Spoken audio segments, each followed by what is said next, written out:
Friends, I am Dr. Kullan Kumar Saha. Today I am going to discuss about the ulna. You see, this is the ulna bone. It is a long bone. It is the medial bone of the forearm. Total number of ulna in our human body is two. One is right ulna, another is left ulna. This ulna consists of two ends. This is the upper end, this is the lower end, and in between the two ends there is an intervening shaft. So this is the upper end of the ulna, this is the lower end of the ulna, and there is a shaft. Now come to the upper end of the ulna. You see, this is a massive bone. It looks like a hook. It consists of two processes. The uppermost part, this part is the olecranon process of the ulna. This is the lowermost part of the upper end of the ulna, that is called coronoid process of the ulna. And it has also two articular areas. The one is trochlear notch. It is concave and it is directed anteriorly. And another articular area that is known as radial notch of the ulna. Now come to the olecranon process of the ulna. It is the anterior margin of the olecranon process. It is sharp. It is projected upwards and looks like a beak, or the summit or apex looks like a beak. And this is the upper surface of the olecranon process. This surface, you see, this is rough and non-articular. And in this surface, some structures are attached from before backwards. First, capsular ligament of the elbow joint, then bursa is present, then insertion of the triceps brachii muscles, and most posterior part, attachment of the fiber tissue. And this is the most posterior end of the upper surface of the olecranon process. This is called point of the elbow. You see, this is the humerus. This is the upper end of the humerus, this is the lower end of the humerus. And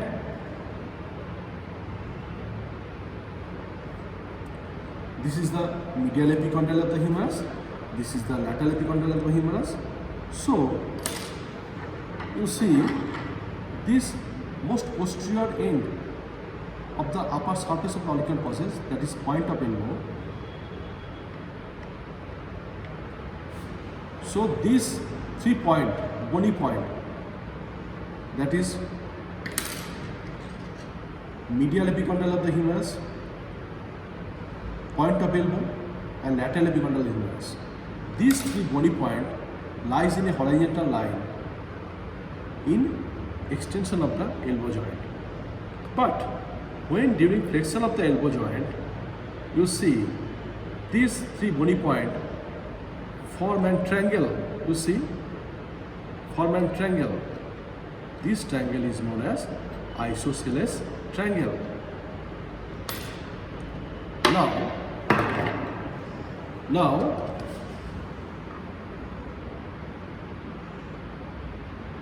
in addition to that upper surface, the olecranon process has another 4 surface. This is medial surface of the olecranon process, that is continuous with the corresponding surface of the coronoid process and shaft of the ulna. This is lateral surface of the olecranon process. This is the anterior surface of the olecranon process, and this is the posterior surface of the olecranon process. Now come to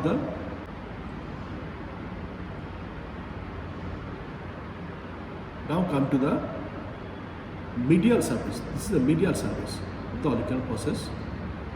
This medial surface gives attachment the following structures from before backwards. First, capsular ligament of the elbow joint, then posterior and oblique bands of the ulnar collateral ligament, then origin of the flexor carpi ulnaris, and highest origin of the flexor digitorum profundus. And this is the lateral margin of the or lateral surface of the olecranon process. This surface is continuous with the posterior surface of the shaft of the ulna. Here some structures are attached from before backwards, that is capsular ligament of the elbow joint, then radial collateral ligament, then insertion of acromius muscles. Now, this is the posterior surface. You see, this is triangular, smooth and subcutaneous. And this is the anterior surface of the ollicular process. You see, this forms the upper part of the trochlear notch.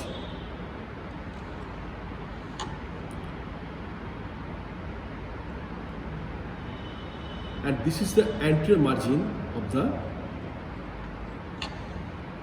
ollicular process.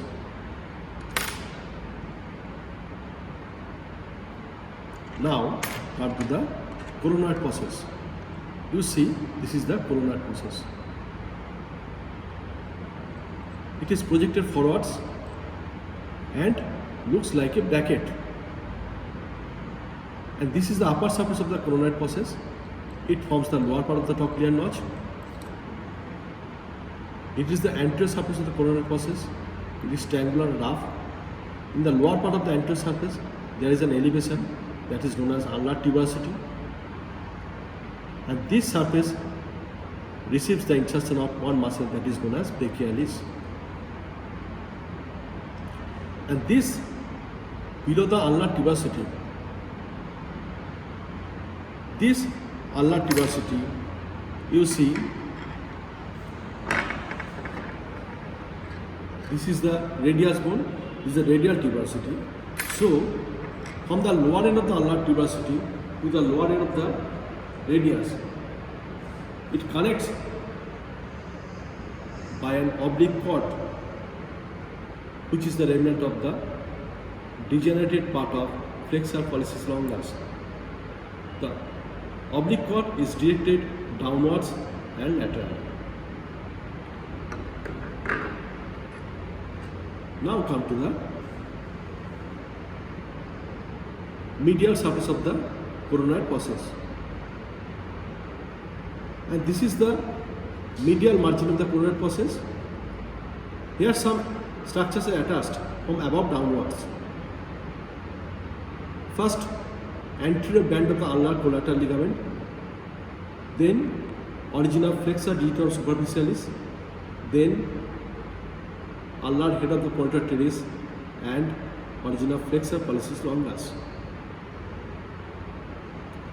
Now come to the lateral surface of the coronoid process. In the upper part of the lateral surface of the coronoid process, there is a depressed area.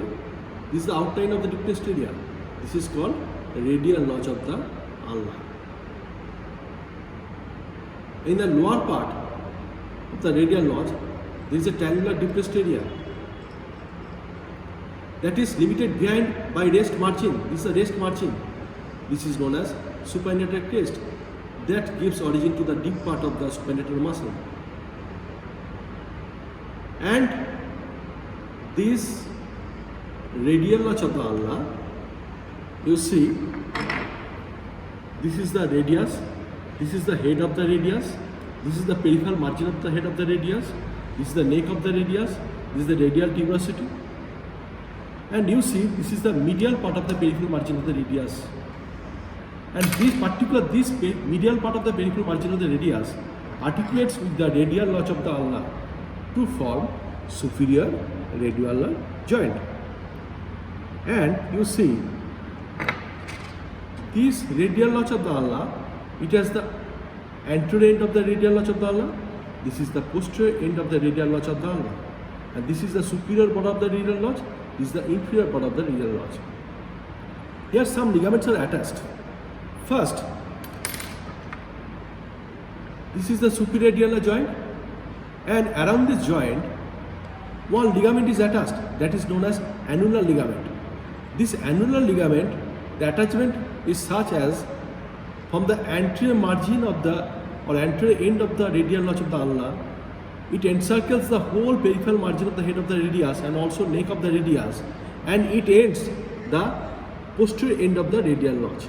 So this is not type of attachment. This ligament fits as a tight collar because of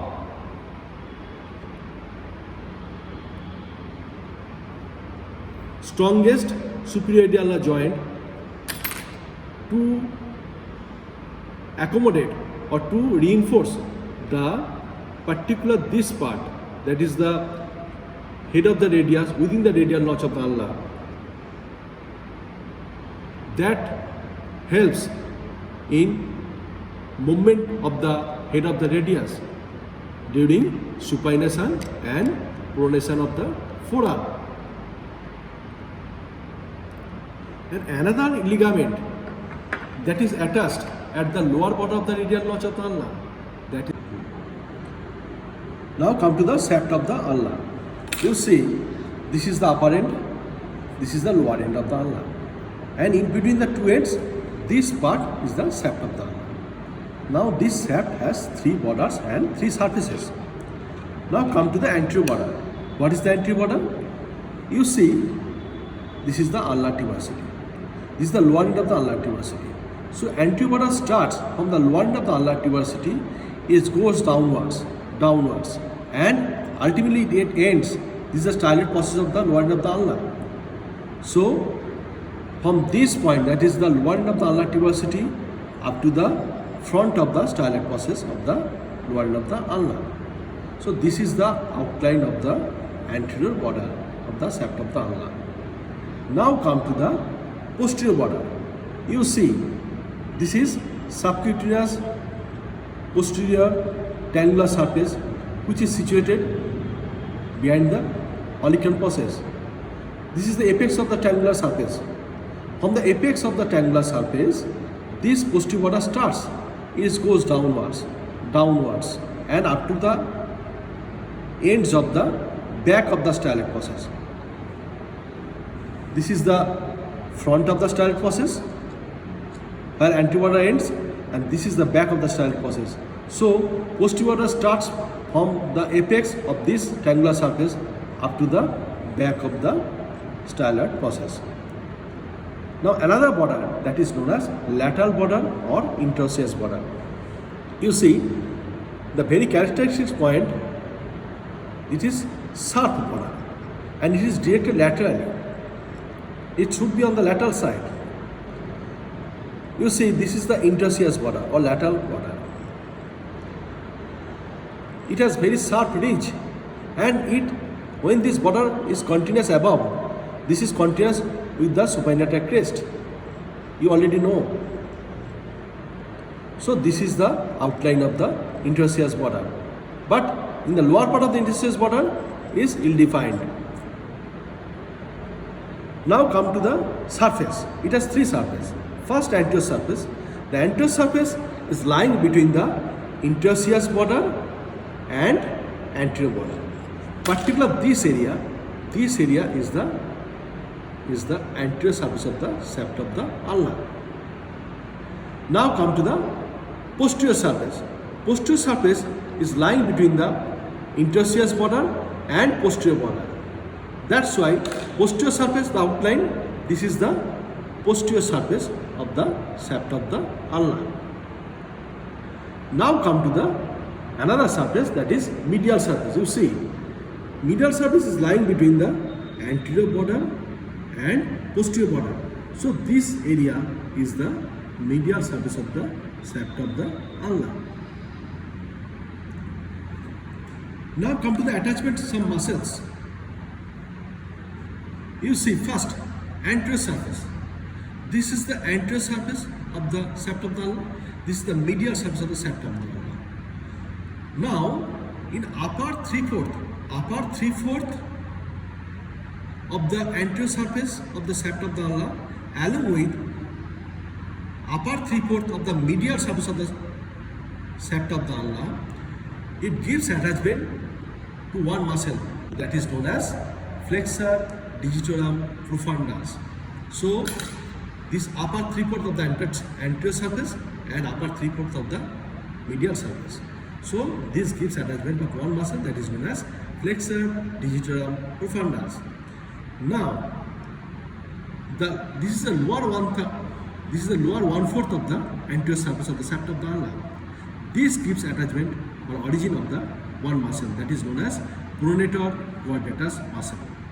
Pronator quadratus muscle. Now come to the posterior border. You see, this is the posterior border. Here it is subcutaneous border. In this border gives attachment on deep face of the arm. That is the attachment of the common appendages of some muscles from above downwards, that is flexor digitorum profundus, flexor carpi ulnaris and extensor carpi ulnaris. Now this is the posterior surface which is lying between the posterior border and interosseous border. You see, there is a very faint ridge. This is a faint ridge, very faint ridge. This is the ridge which is lying on the posterior surface. The ridge starts, this is the upper 1/4 of the posterior border, this is the lower 3/4 of the posterior border.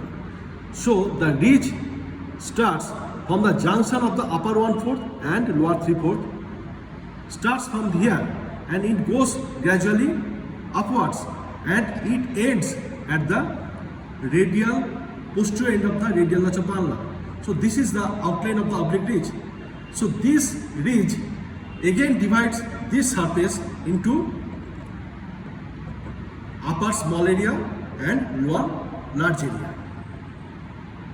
This upper small area of the posterior surface of the septum of the ulna gives insertion of the anconeus muscle, and this is the lower large area of the posterior surface.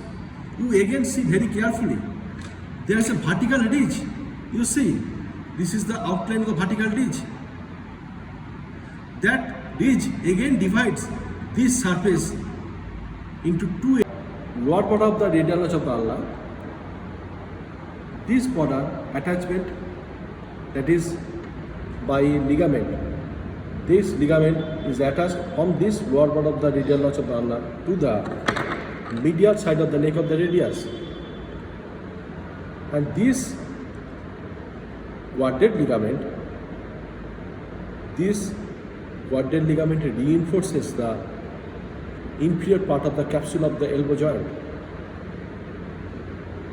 and it also helps the stability of the superior radial joint, because the radial head rotates within the radial notch of the ulna during pronation and supination of the forearm, and it also prevents during excessive supination or excessive pronation of the forearm. And broad medial part. So this lower large area of the posterior surface is again divided by vertical ridge into narrow lateral part and broad medial part. This narrow lateral part gives attachment from following muscles from above downwards. First, abductor pollicis longus, then extensor pollicis longus, then extensor indicis. And this broad medial part, it is overlapped by another muscle that is known as extensor carpi ulnaris. Now come to the interosseous border. This is the interosseous border. This border, you see, this is the interosseous border of the ulna.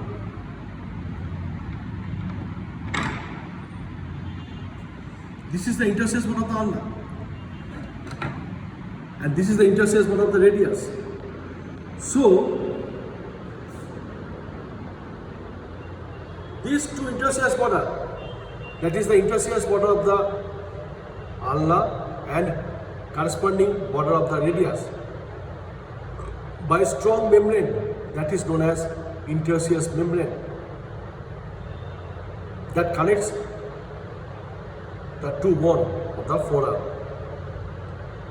and the upper margin, that is the upper margin of the interosseous membrane, is free. and there is an attachment of the oblique cord.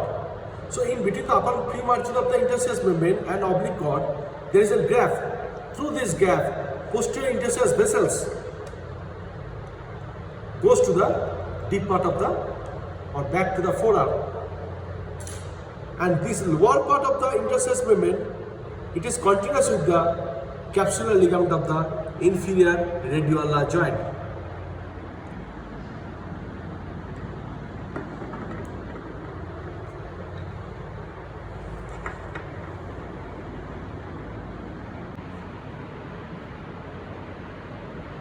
Determination of the ulna. The olecranon process is situated above. Head of the ulna and styloid process is situated below. The interosseous border or lateral border is directed laterally and radial notch is directed laterally, and this is the trochlear notch directed anteriorly, and this is the styloid process. It is projected from the posterior medial aspect of the head of the ulna. So from this point we can determine this is the olecranon process which looks upwards. This is the trochlear notch. The concavity is directed in front. This is the interosseous border which is directed laterally, and this is the styloid process which is projected from the posterior medial aspect of the lower end of the ulna.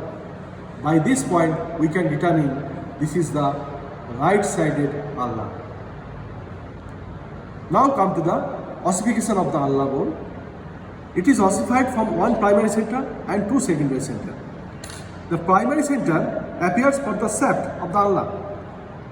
It appears during 8th week of intrauterine life, and one secondary center for the upper end that appears at the upper surface of the olecranon process, that is known as epiphyseal center, and it appears around the age of 10th year, and it unites with the shaft at the age of 15th year.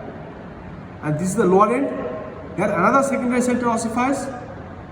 This secondary center ossifies appears at the age of 5th year, and it unites with the shaft around 18 years of age.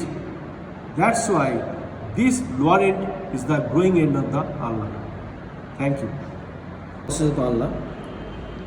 This is the tip of the styloid process. This tip is attached with ulnar collateral ligament or medial ligament of the wrist joint. That ligament is going from the tip of the styloid process to the tricutal and pisiform bone.